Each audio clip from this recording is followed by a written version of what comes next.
Pour développer et stimuler la recherche, on a besoin d'au moins 3 ingrédients.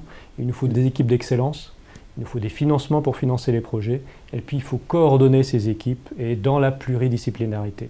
Donc clairement là, les cancéropôles, et plus particulièrement le cancéropôle Provence-Alpes-Côte d'Azur, a véritablement un rôle à jouer sur l'identification des équipes d'excellence, coordonner leurs efforts de recherche et des travaux en commun, stimuler les travaux entre ces différentes équipes. D'abord, nous avons des intérêts communs. Le premier intérêt, c'est véritablement d'orienter, de piloter, de catalyser la recherche vers les intérêts des patients. De générer aussi beaucoup de connaissances pour mieux comprendre, mieux connaître le cancer et développer de nouvelles solutions thérapeutiques. Premier axe de collaboration actuel, en fait, se situe au niveau de la gouvernance, sur 2 aspects. Le premier aspect, c'est que la Fondation ARC est membre de l'Assemblée générale du GIP du cancéropôle Provence-Alpes-Côte d'Azur. À l'inverse, ou en complément, on a une bonne douzaine de scientifiques et de médecins qui sont membres des instances scientifiques de la Fondation ARC. Au niveau du financement des projets, alors, la contribution de la Fondation ARC sur les 3 dernières années se monte à environ 10 millions d'euros confiés à des équipes du cancéropôle Provence-Alpes-Côte d'Azur. 10 millions d'euros, dont par exemple 55 jeunes chercheurs soutenus sur ces 3 dernières années. Donc près de la moitié de post-doc. Pour les scientifiques, ça veut dire quelque chose.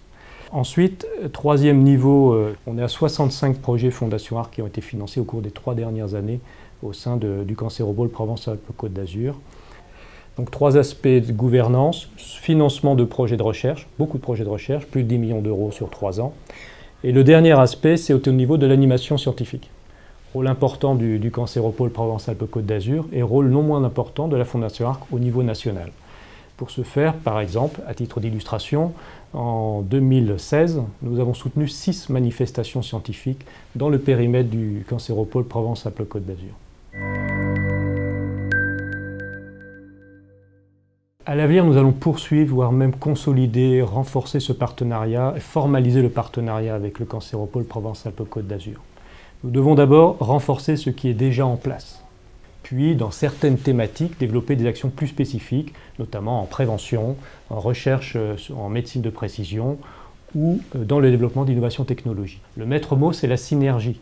Une synergie entre les patients et la recherche, une synergie entre les différentes équipes de recherche, et enfin une synergie entre la stratégie de la Fondation ARC et la feuille de route du cancéropôle Provence-Alpes-Côte d'Azur.